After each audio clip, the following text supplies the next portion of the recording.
ಸ್ನೇಹಿತರೆ ನಮಸ್ಕಾರ. RBI's YouTube ಚಾನೆಲ್ಗೆ ಸ್ವಾಗತ ಸುಸ್ವಾಗತ.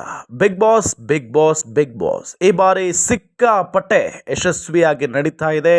ಸೀಸನ್ 11 14ನೇ ವಾರದಲ್ಲಿದೆ. ಬಿಗ್ ಬಾಸ್ ಕೊನೆಯ ಹಂತಕ್ಕೆ ಬರುವುದರಿಂದ ಸ್ಪರ್ಧಿಗಳಲ್ಲಿ ಪೈಪೋಟಿ ಕೂಡ ಹೆಚ್ಚಾಗಿ ನಡೀತಾ ಇದೆ. ಸಂಬಂಧಗಳನ್ನು ಮೂಟೆ ಕಟ್ಟಿ ಅಲ್ಲಿ ಆಡಬೇಕಾದಂಥ ಪರಿಸ್ಥಿತಿ ಇದೆ. ಹೀಗಾಗಿ ಒಬ್ಬರ ಮೇಲೆ ಒಬ್ಬರು ಆರೋಪ ಮಾಡೋದು ಅಲ್ಲಿ ಕಾಮನ್ ಆಗಿಬಿಟ್ಟಿದೆ ಈಗ. ಆದರೆ ಬಿಗ್ ಬಾಸ್ ಮನೆಯ ಸ್ನೇಹಿತರು, ಜೀವದ ಗೆಳೆಯರು ಹನುಮಂತು ಧನ್ರಾಜ್ ಈಗ ಶತ್ರುಗಳು ಆಗ್ತಾ ಇದ್ದಾರಾ ಅನ್ನೋ ಪ್ರಶ್ನೆ ಮೂಡ್ತಾ ಇದೆ. ಏಕೆಂತ ಹೇಳಿದರೆ ಇವತ್ತು ಬೆಳಗ್ಗೆ ಬಿಟ್ಟಿರುವಂಥ ಪ್ರೋಮೋ ಆ ಕಥೆಯನ್ನು ಹೇಳ್ತಾ ಇರೋದು. ಹನುಮಂತು ಹಾಗೂ ಧನ್ರಾಜ್ ಬಿಗ್ ಬಾಸ್ನಲ್ಲಿ ಬೆಸ್ಟ್ ಫ್ರೆಂಡ್ ಅಂತ ಹೇಳಲಾಗ್ತಾ ಇದೆ. ಆಟದ ವಿಚಾರಕ್ಕೆ ಬಂದರೆ ಇದು ಎಲ್ಲವನ್ನು ಪಕ್ಕಕ್ಕೆ ಇಡಬೇಕಾಗುತ್ತೆ. ಇದು ಬಿಗ್ ಬಾಸ್ ಮನೆಯಲ್ಲಿ ಹನುಮಂತು ಧನ್ರಾಜ್ ನಡುವೆ ನಿಜ ಕೂಡ ಆಗಿದೆ. ಇವತ್ತು ಇಷ್ಟು ದಿನ ಕುಚುಕು ಸ್ನೇಹಿತರಾಗಿದ್ದಂಥ ಈ ಇಬ್ಬರು ಸದ್ಯ ಬೇಸರದಲ್ಲಿದ್ದಾರೆ. ಮತ್ತು ಏನೋ ಹಿಂಗಾಗ್ಬಿಡ್ತಲ್ಲಪ್ಪ, ಅದು ಧನ್ರಾಜ್ ಕಳಪೆ ಕೊಟ್ಬಿಟ್ರಲ್ಲ ಹನುಮಂತುಗೆ ಅಂತ ಹೇಳಿ ಎಲ್ಲರೂ ಕೂಡ ಶಾಕ್ ಆಗಿಬಿಟ್ಟಿದ್ದಾರೆ. ಏನೋ ಇವರಿಬ್ಬರ ಜೋಡಿ ನೋಡಿದ್ದಂಥ ಕನ್ನಡಿಗರು ಗೆಳೆಯರು ಅಥವಾ ಫ್ರೆಂಡ್ಶಿಪ್ ಅಂದರೆ ಈ ರೀತಿಯಾಗಿರಬೇಕು ಅಂತ ಹೇಳ್ತಾ ಇದ್ರು. ಆದರೆ ಮನೆಯಲ್ಲಿ ಈ ವಾರ ಹನುಮಂತು ಚೆನ್ನಾಗಿ ಆಡಲಿಲ್ಲ ಅಂತ ಧನ್ರಾಜ್ ಹೇಳಿ ಪ್ರಾಣ ಸ್ನೇಹಿತನಿಗೆ ಕಳಪೆ ಪಟ್ಟವನ್ನು ಕಟ್ಟಿಬಿಟ್ಟಿದ್ದಾರೆ. ಇದು ಇಬ್ಬರ ನಡುವಿನ ಒಂದು ಶತ್ರುತ್ವಕ್ಕೆ, ದ್ವೇಷಕ್ಕೆ ಮೊದಲ ಹೆಜ್ಜೆ ಆಗುತ್ತಾ ಎನ್ನುವ ಪ್ರಶ್ನೆ ಮೂಡಿದೆ. ಅಲ್ಲದೆ ಪ್ರಾಣ ಸ್ನೇಹಿತರು ಬದ್ಧ ವೈರಿಗಳಾದರೆ ಬಿಗ್ ಬಾಸ್ ಮನೆಯ ವಾತಾವರಣ ಸಿಕ್ಕಾಪಟ್ಟೆ ಬದಲಾವಣೆ ಆಗೋದ್ರಲ್ಲಿ ಅನುಮಾನನೇ ಇಲ್ಲ.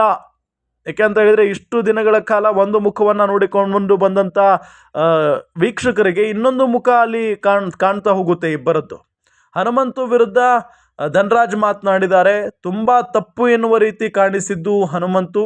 ಹೀಗಾಗಿ ನನ್ನ ಪ್ರಕಾರ ಹನುಮಂತು ಕಳಪೆ ಅಂತ ಹೇಳಿದ್ದಾರೆ. ಇದಕ್ಕೆ ಸೋಫಾದಿಂದ ಎದ್ದೇಳ್ತಾ ಇದ್ದಂತೆ ಹನುಮಂತು ಥ್ಯಾಂಕ್ಸ್, ಧನ್ಯವಾದಗಳು ಅಂತ ಹೇಳ್ತಾ, ನೀವು ಕಳಪೆ ಕೊಟ್ಟಿದ್ದೀರಿ ಅಂತ ನಾನು ಕುಗ್ಗೋದು ಇಲ್ಲ, ಬಗ್ಗೋದು ಇಲ್ಲ ಅಂತ ಹೇಳಿ ಅವ್ರಿಗೇನೆ ಪ್ರತ್ಯುತ್ತರ ಕೊಟ್ಟಿದ್ದಾರೆ. ಈ ವಾರ ಹನುಮಂತು ಚೆನ್ನಾಗಿ ಆಡಲಿಲ್ಲ ಅಂತ ಚೈತ್ರ, ಮೋಕ್ಷಿತಾ, ಮಂಜು, ರಜತ್, ಗೌತಮಿ ಕೂಡ ಹೇಳಿದ್ದಾರೆ. ಸ್ವಚ್ಛತೆ ಕುರಿತು ಈ ವಾರ ಟಾಸ್ಕ್ ಇತ್ತು, ಆದರೆ ಇದರಲ್ಲಿ ಹನುಮಂತು ಫೇಲ್ ಆಗಿದ್ದಾರೆ ಅಂತ ಧನ್ರಾಜ್ ಹೇಳಿರುವುದು ಹನುಮಂತನಿಗೆ ಬರಸಿಡ್ಲು ಬಡದಂತಾಗ್ಬಿಟ್ಟಿದೆ. ಅಂದರೆ ಏನಪ್ಪ ಇದು ಹನುಮಂತು, ಈ ಧನ್ರಾಜ ಹಿಂಗೆ ಹೇಳ್ಬಿಟ್ನಲ್ಲ ನನಗೆ ಅಂತ ಹೇಳಿ ಒಂಥರ ಮುಖ ನೋಡ್ತಾ ಇದ್ರು ಆ ಪ್ರೋಮೋದಲ್ಲಿ ಹನುಮಂತು. ಅದಾದ ನಂತರ ಇಬ್ಬರು ಪ್ರಾಣ ಸ್ನೇಹಿತರ ಮಧ್ಯೆ ಈಗ ಬಿರುಕು ಮೂಡಿಬಿಡ್ತಾ ಹಾಗಾದರೆ ಅನ್ನೋ ಪ್ರಶ್ನೆ ಮೂಡ್ತಾ ಇದೆ. ಹನುಮಂತು ಸ್ವಚ್ಛತೆ ಕಾಪಾಡಲಿಲ್ಲ ಅಂತ ಮನೆ ಮಂದಿ ಇಲ್ಲಿ ಆರೋಪ ಮಾಡಿ ಆ ಹನುಮಂತುಗೆ ಕಳಪೆ ಪಟ್ಟ ಕಟ್ಟಿದ್ದಾರೆ. ಒಟ್ಟಾರೆ ನಾನು ಬಗ್ಗೋದು ಇಲ್ಲ, ಜಗ್ಗೋದು ಇಲ್ಲ ಅಂತ ಹೇಳಿ ಅವರೆಲ್ಲರಿಗೂ ಕೂಡ ತಿರುಗೇಟನ್ನು ಕೊಟ್ಟಿದ್ದಾರೆ ಈಗ ಹನುಮಂತು. ಆದರೆ ಇಲ್ಲಿ ಚರ್ಚೆ ಆಗ್ತಾ ಇರೋದು ಇಬ್ಬರು ಒಳ್ಳೆಯ ಸ್ನೇಹಿತರನ್ನ ಬಿಗ್ ಬಾಸ್ ದೂರ ಮಾಡಿಬಿಟ್ರ ಟಾಸ್ಕ್ ಕೊಟ್ಟು ಅನ್ನೋದು.